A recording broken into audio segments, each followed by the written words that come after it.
Hey everyone, Mr. Sujano here, your source for gaming, tech, emulation, and open source news. Let's get started.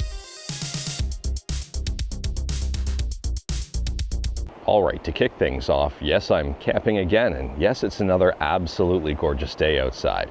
It is a little bit chilly though, but it is set to warm up once the sun comes out, so come along with me on my morning walk and let's talk some news. So first up on the docket, we're talking about Giant Bomb, and if you're familiar with Giant Bomb, you might be excited about this news. So Giant Bomb is now independent. It's no longer a part of Fandom. Now, some of you may remember that Giant Bomb was bought by Fandom back in 2022, and it seems there is some conflict between Fandom management and Giant Bomb management. And it turns out that Jeff Grubb and Jeff Bakalar bought Giant Bomb back from Fandom. I would say this is a huge win overall, as Giant Bomb is now fully independent, and I'm really looking forward to seeing what the site produces as time goes on here. I would say this is a real big win for gaming journalism.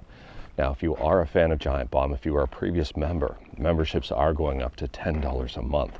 And I think that kind of makes sense given the fact that this is now completely independent and, well, they need to fund themselves. So based on the comments and conversation that I've seen online, it seems the overall reaction and sentiment is positive. Let me know your thoughts about Giant Bomb in the comments below, and if you're excited that it's now independent. Next up, we're talking about Arc System Works and some leaks. And I think we talked about this one in the past, and if we didn't, I'm pretty sure I did. I can't remember. If I didn't, if you're not aware, Arc System Works had a pretty big leak. And there were some early builds, including, I think, source code of Guilty Gear Strive that had leaked out. And included in that leak are some details about Switch 2 game cards. So for Switch 2 game key cards, I would say this is actually a pretty good thing. It turns out you don't need to connect to the eShop in order to download the game. And game key cards can be used in places where the eShop isn't for Nintendo. So I think that's pretty good here. It can only be used with a Nintendo Switch 2, and when you insert a 0 GB game card for the first time, it will start downloading the application from the internet, and you will be able to launch the application once it's complete. Even if the application has already been downloaded, it will not start unless a 0 GB game card is inserted into the console. So you do need to keep that game key card if you wanted to continue playing the game. It's required. If you are curious about this and wanted to learn more about it, like everything we talk about, links are in the description below right at the bottom. I don't hide my sources. But let me know your thoughts about this one. I mean, I'm kind of confused as to why Nintendo wouldn't promote such a great feature about game key cards. I don't like game key cards at all. I don't like the concept or anything like that. But at the same time here, it's just a little bit muddy. I'm trying to walk around it. At the same time here, I don't know why Nintendo wouldn't promote such a great feature that doesn't require access to the eShop or the eShop itself in order to get the game. I would say that is a huge win. Who knows? So I guess my big question here is, where are these downloads coming from? Are they hosted by Nintendo, or are they hosted by the publishers of the game? I really don't know. But I am curious, will this be a point of weakness for the Switch 2 in terms of exploits? Will people be able to use game key cards to download software onto the Switch? I don't know about that one. We'll have to wait and see. Moving on, and in yesterday's video, I didn't have any fluffs for you, and today I don't have one yet. But if you're interested in slimes, not even slimes, it's a snake.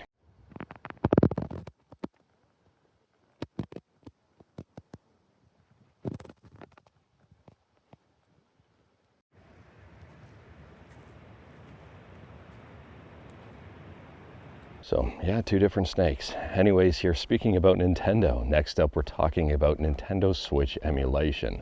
And a brand new Switch emulator has been released. We've talked about this one in the past, and it's called Eden. Now this is they're calling it a pre-alpha release, so don't expect it to be perfect at all. And if you are curious about this one, Eden is a split from Citron, another Switch emulator. So a while back, we talked about how the developers of Citron were not getting along, and well, they decided to go different ways here, and someone decided to start up Eden. Now, Eden will reportedly get better as time goes on, and right now, don't expect a whole lot. But at the same time here, I mean, it's yet another Switch emulator that's out there, and I think this one is based on Yuzu. There are some YouTube videos out already showcasing Eden in action, so feel free to check out as much gameplay as you want out there. And from my understanding as well, Eden is not meant to be just another Yuzu fork.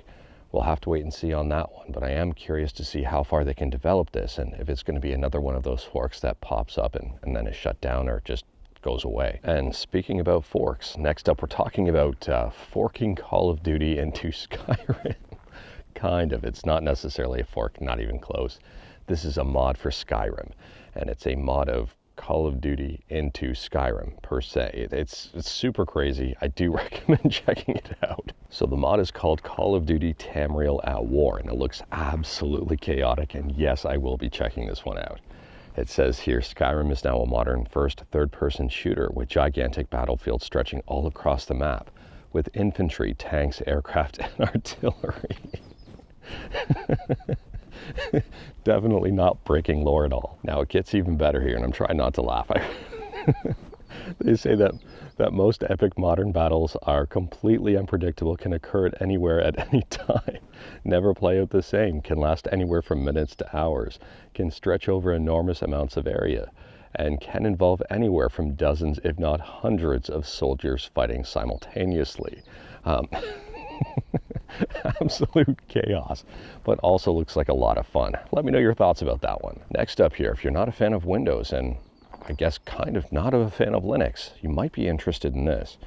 So I don't have a whole lot of details on it just yet, but Huawei has unveiled its own PC operating system, and it's called HarmonyOS PC.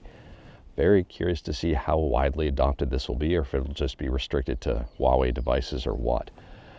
Unfortunately, I don't have a whole lot of details on this one just yet, but we're going to know more as time goes on. So here's what I've got to go on, and again, like everything we talk about, links are in the description below at the bottom. The base features the HarmonyOS kernel, the Arc engine for graphics and UI performance, the Starshield architecture for security, and various other back-end components. HarmonyOS ecosystem includes more than 150 exclusive apps and integration for more than 2,000 universal ecosystem apps. There's an integrated WPS office and various apps to meet the basic computing requirements. On top of that, HarmonyOS Experience brings support for more than 1,000 external devices, 800 standard peripherals, and 20 device categories like keyboards, mice, and monitors. There are also more than 200 secondary devices like printers, scanners, and more. Additionally, here to probably everyone's delight, and I'm being sarcastic, the PC does have deep AI integration. Let me know your thoughts on that one. I'm curious because I think realistically, if you're not a fan of Windows, you should probably just take a look at Linux, and probably just take a look at Linux in general.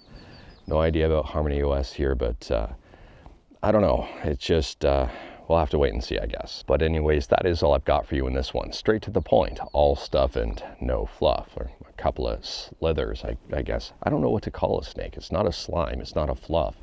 What is it? We talked about a bunch today. Feel free to discuss anything we talked about in the comments below.